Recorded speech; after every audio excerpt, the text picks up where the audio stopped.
Well, hello there and welcome to Lorena's Labyrinth. I'm Anah Parreli and I'm going to be delivering today's video. Of course, I deliver all of them because at the end of the day, it's my channel. Yay. Anyway, back to context. I'm going to be talking about the angel Ananchel today. Now, Ananchel is the angel of grace.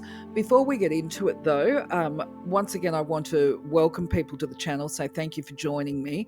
If you're unaware, if you're new to the channel, or maybe you've actually watched some of my videos before, I have the entire angel playlist, and what I did was I put some introductory content on it at the beginning as far as angels go, about my own personal experiences. I've got a little video on that of how I came to my beliefs and inner knowing of angels after working with angels and learning to call and invoke. And I had many experiences, and sometimes I will share them with you, and sometimes I'll just relay to you information that I've learned from other people along the way. And just a reminder, when it comes to the names of angels and the way they manifest, I will discuss this a little bit further throughout the video, but I personally like to use a name when I'm invoking, and not just some ambiguous, I call upon the angels of grace. To me, it seems to lack a little personal feeling to it, so I like to use names. Now, if the angel of grace named Ananchel doesn't suit you or doesn't feel comfortable to you, you can actually change that name to whatever name you feel comfortable with, because it's all about, or it's very important that you feel comfortable with what you're doing, and also the intention is what speaks louder than words, if for want of a better example. But anyway, let's crack on and talk about Ananchel right now. So the meaning of Ananchel's name in the first place actually means the grace of God. Now, her goal of creation is to help you to fully open your heart to the giving and receiving. Well, actually, if you want to turn it around, you've got to be able to receive something before you can give it. But divine love from this space of grace and gratitude. Now, grace is a word that is used to describe living from a space where we are free of guilt. Now, I'm just going to say something here too. Ananchel is a real gobful. So as you build your connection, and maybe from the get-go, you might decide to just call her Anna. As I say, it's not so much the name that is important, it's the intention. So if you managed to watch the video that I put up about the Angelic Hierarchy, you'll already know that Ananchel is actually a cherubim angel, or she's of the cherubim order. But having said that, if you haven't, it doesn't matter, because I can talk about this now, okay? When we talk about angelic orders, they've got specific functions, and they have certain aspects that are general associated to them. You know, pretty much like if we were turned around to say human beings have multiple races. Some people are Caucasian, some are Asian, some are Native American or whatever, but there's certain generic traits that are there that are pretty well true of all the angelic orders. So for instance, I might turn around and say in most instances, Caucasians are very fair-skinned. Many of them will have blue and hazel eyes. If I'm talking about Native Americans, I don't think there's any that were actually blonde and fair-skinned. In my understanding, they all have perhaps varying shades of olive skin with dark eyes. If I'm talking about Asians, once again, it's general. We can talk about Asians as a group and say, well, they tend to have almond-shaped eyes with very brown colour irises, and they might be very tall. Well, actually, no, the tall stuff kind of is where it breaks down a little bit. Actually, that's probably a good description, actually, because within the general, you have subcultures. So with Asians, you might be able to turn around and say some races tend to be very tall. You get some very tall Chinese people, but you also get some very short ones as well. Anyway, I'm running off on a tangent here. It's kind of similar with the angelic order, is what I'm trying to make the point of, is that you have the hierarchy with different orders, and they have differentiating facts about them. So the primary thing when it comes to angels is that most of them are genderless. They might appear to be male or female, and they can actually change the way they manifest to people. So if you invoke an angel, Shamuel is a prime example. I know of people that will actually call upon Shamuel and believe that Shamuel presents, or they have told me that Shamuel has presented to them as a feminine type angel, whereas my experience was that I saw Shamuel clairvoyantly as a male type angel. Now, the reason why I mention this is because when we talk about the cherubim and the seraphim, and this is why I've got them together in the description, is that when it comes to the creation, this is all my understanding. You might have different beliefs, and I welcome your comments and I invite you to make them. My understanding is that the seraphim and the cherubim were actually created together rather than be genderless. We only have gender for the purposes of procreation, by the way. But when it comes to the aura or the soul part of the seraphim and the cherubim, the seraphim are always going to present in a masculine form, and the cherubim will always present in the feminine. This is my understanding. Now, what else can I say about the cherubim? They have some very specific traits about them, and I've actually put this to the test, out the mouths of babes, actually. So without mentioning names, I will do a bit of disclosure here.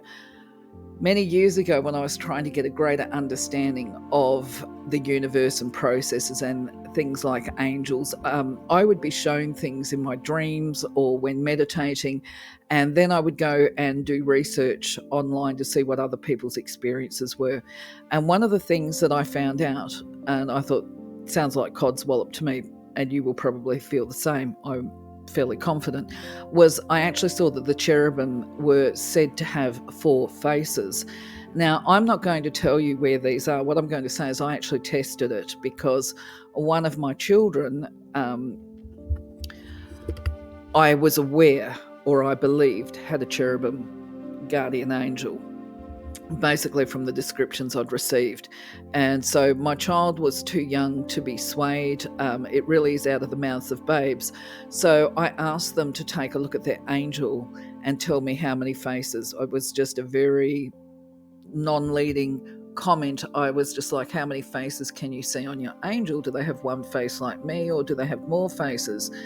And then the child told me, yes. Initially, the child came back and said to me, it's got 3. And I thought there is a 4th face, according to the information that I had seen, that was not immediately overt. It sounds bizarre, but if you actually are able to develop your clairvoyant skills, you will actually be able to see this. But anyway, the child was able to tell me where the 4th one was. And that to me was confirmation that actually this is correct information. But I look forward to seeing what your comments might be if you've got thoughts or whatever. So anyway, what else can I say about the cherubim? They have basically very bright colours. It's very vivid. And as a generalist rule, the seraphim and the cherubim are tasked with connecting humanity, that's you, me, people walking on the planet, to connecting with them and promoting, if I can speak, promoting empowerment through miracles and through the release of guilt, which is a fascinating subject, I believe. But anyway, cracking along. So the first thing to understand is that to be able to receive grace and this freedom and liberty, we have to be able to open our heart and offer ourselves through to the eternal, if you like, the creator.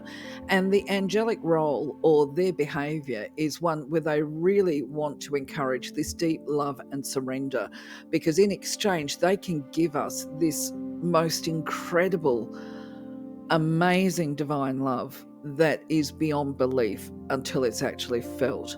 Now, just to explain to you, this sensation of love that we receive when we're connected, it's I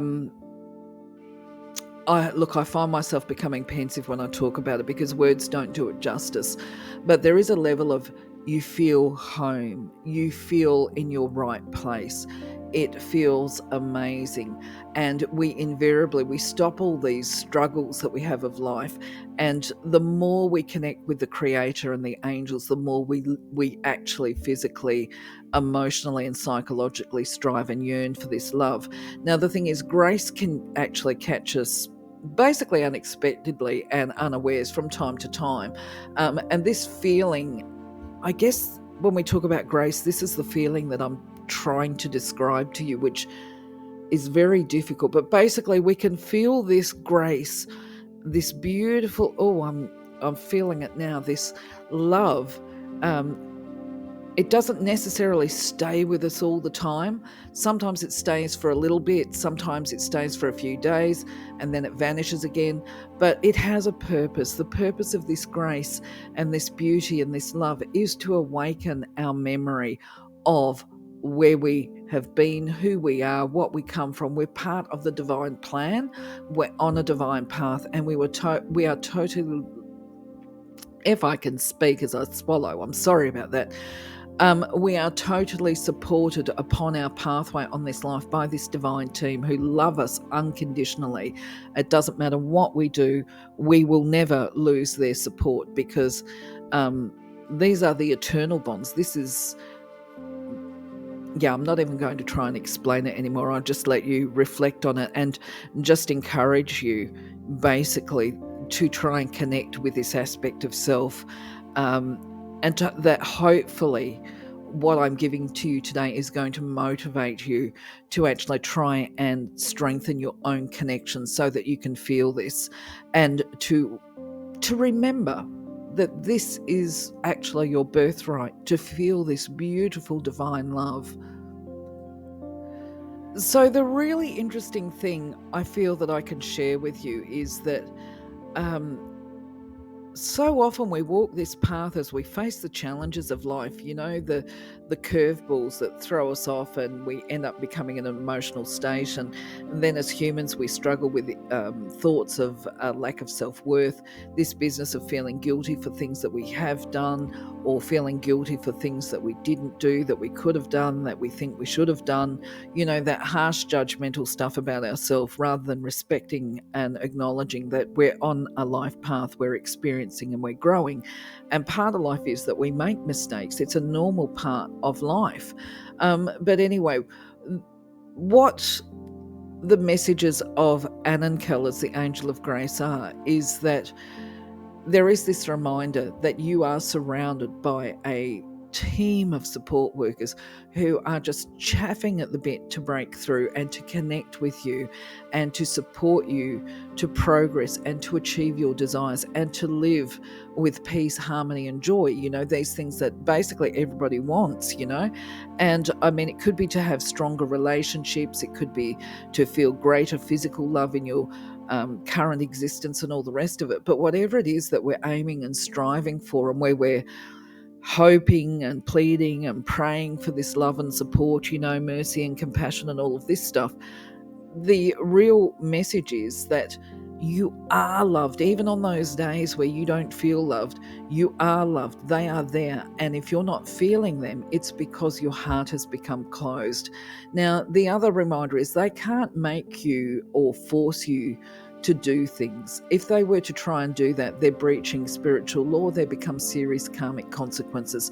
So you've got free will and you have to make the choices. But once you choose to open your heart and to surrender to the divine, then they are able to step forward and fill you with love, to inspire you, to help you grow your wisdom. And when we feel this love, it really is rapturous. And yes, I think I might leave it there. I've got a lot of other thoughts that come through, but I think that might be better to have a discussion around what this love feels like at a later date, perhaps in one of the Sunday yarnings. So one of the most important things that we can do to be able to get to experience this divine love is actually to address any guilt that we're carrying, and this is because guilt has the capacity to block and close the heart off quite significantly. And of course, that's not what we want to do. We want to be able to experience the love of the Creator. So when it comes to guilt, it prevents us from revealing our true identity, or having our true identity revealed to us, and that includes our divine path. Now, the important thing too is to recognize, quite often we don't realize that we're actually experiencing or carrying guilt. So I'll give you a few examples. Repeated bad experiences can result in this idea that you can only be the person or act in the way that others expect you to be or what they believe you to be. And that becomes a little bit of a prison because you can't be true to who and what you are. And then the issue becomes that when you want to express something different about the truth of what you feel and think and who you are, people get scared. They feel unsafe to say this stuff. And then ultimately what happens is all this fear and guilt and insecurity and self-denial ends up building up in the body until a person feels so overloaded, they start to feel numb. And if it's left unchecked, it gets to the point where we lose this capacity to feel. Now, we can recognize when we're carrying guilt if we observe and go witness to ourselves, okay? Guilt drives a person on where they can't rest. They're always demanding more and more. Nothing is ever good enough. So you could perhaps recognize it in people around you, but you might even recognize it in yourself. We keep striving to be this best of everything. We forget, okay? We forget that actually we're already great. We don't need to be proving anything to anybody. I mean, it's one thing to strive to be the best that you can be for yourself, but there has to be a balance in there, okay? That's, I guess, a very key, important factor. But anyway, it becomes a subconscious thing that suppresses energetic flow, okay? Emotional expression, once we become numb and just going through the motions of life, we're suppressing our emotions. And the damage or the danger of that is that the emotional expression is what creates vibration within our aura. And to be able to experience and feel this creator and divine love, we have to be able to raise the vibration. We have to be able to speed it up. And this is how we expand and open the capacity to receive the divine love. Just another tidbit here as well, okay? Guilt can actually disguise itself when we're blaming others for how we feel, or somehow if we feel inadequate, wrong, bad, or whatever, we can turn around and basically deny that we ourselves are feeling these emotions because of our own insecurities. And it's just easier to point the finger at somebody else and say, you made me feel X, Y, and Z. But actually, our feelings are our own. And if we leave these repressed emotions unchecked, it can actually result in things like physical pain in the neck and head areas, especially after we do express certain feelings. It takes a bit of effort to actually be emotionally honest. So speaking of emotional honesty, that's the next part of this video, which is about the guidance, what we're guided to do. And basically it's to make a commitment to ourselves and the divine, the creator, to recognize and communicate our true feelings, whatever they might be, within whatever situation. Now, our feelings, they are actually divine guidance, and they're going to tell us what is good for us and what isn't. And the more we're able to express our feelings, and our personal truth, the more liberated and free we feel. We start to feel the restrictions and the limitations shifting away. And when this happens, when we're being emotionally honest with each other, we will no longer react to situations the same way. We're not going to be carrying the weight of the past denials. And when we are expressing, it's going to be appropriate and spontaneous. Now, I should point out here that when we talk about emotional expression, it can be done. We can communicate honestly about our feelings in loving and kind ways. We don't have to wrap it up in tinsel, shall we say, and fluff to be honest, but at the same time, we can still deliver with confidence and the courage of our convictions, I suppose. So anyway, moving on. Once we're able to be this honest, we're then able to open and create the space, because this weight lifts, this heaviness. If you think about this, when you're feeling emotionally heavy and burdened, you feel weighted down. So the emotional expression allows for that weight to lift and for the vibration of your aura to increase. And in the process, the heart chakra, the heart area, expands and opens so that we can receive the love and the light of the creator. And this is when it becomes truly wonderful. And the more you open, the more love you can receive and the more love that you can give. It's beautiful. That's all I can think to say. It's just beautiful. So the real blessing of opening to this divine love and these feelings of love and divinity and all the rest of it is that as the vibration increases, it does actually become a little bit like ecstasy. It is pure love. I'm just reiterating it.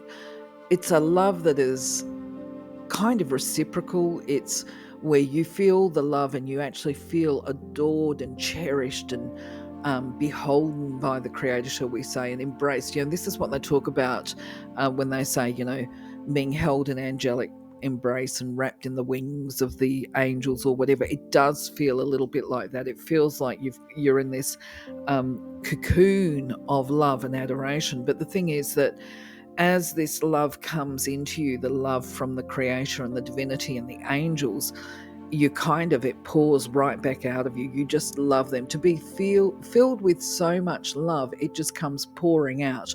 Okay, so the real blessing too is that life no longer, after you've experienced this beautiful love, life will no longer carry the weight and burdens that it did before your connection. There becomes the release of fear. If you were previously frightened of something like physical death, the loss of the body, people lose that fear. It no longer is a disturbing thought. It becomes basically an inner realization that at some point in time we will shift on from the body. We will let it go, but we will let it go at the divine time, in the divine way, after walking our divine plan and path. And it will then be appropriately timed. We don't need to make it happen earlier because it's going to happen at the perfect time, at the right time for us. And as I say, there is no fear. And I suppose that I could explain this to you as I have done with other people in face-to-face workshops, which is that I'm not frightened of death. I'm not frightened of moving on. I think that will be a beautiful experience. What does concern me is that I might go too soon, right? Which is never going to happen. Okay, that's a human fear. That I might go and leave things undone. Actually, when I say a fear, that is something that I used to fear. I no longer have that one either. I just know that for now, as I live my life, I have to follow my divine guidance, and everything will occur in the perfect way at the divine time. So there's a level of trust that's put into it. But life is life, and we have it for as long as we need to have it, and then we move on. And then we go about and we do other spiritual business. This would actually be a really good conversation. But anyway, suffice to say, we just look at life so very differently, this earthly life, after we have experienced the feeling of the Creator love.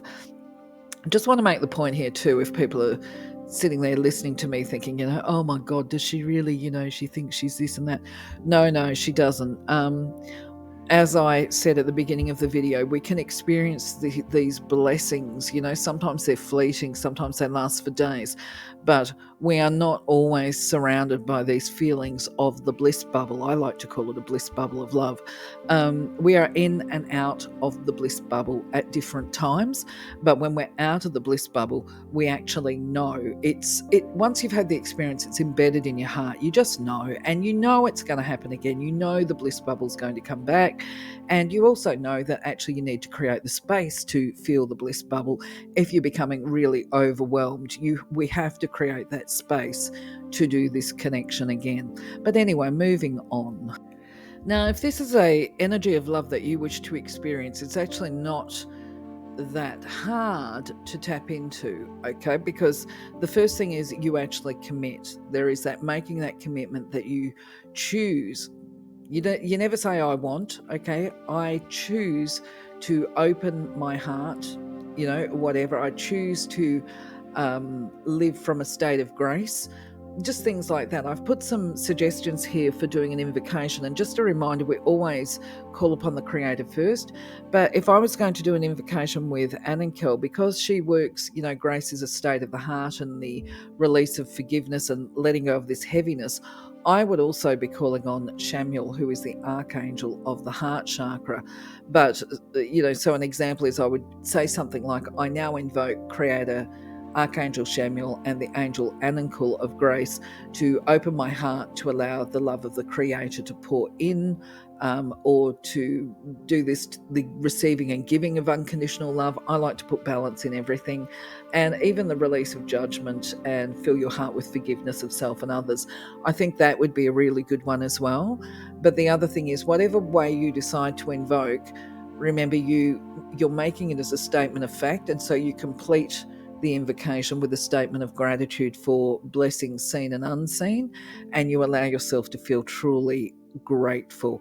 If you've got other suggestions, once again, I invite you to put your own experiences up, your own thoughts. If you've got a bit of a strategy and you want to share it and it's worked for you, or you know of a strategy that has worked for other people, by all means put them up. I'm sure there'll be people that will be interested.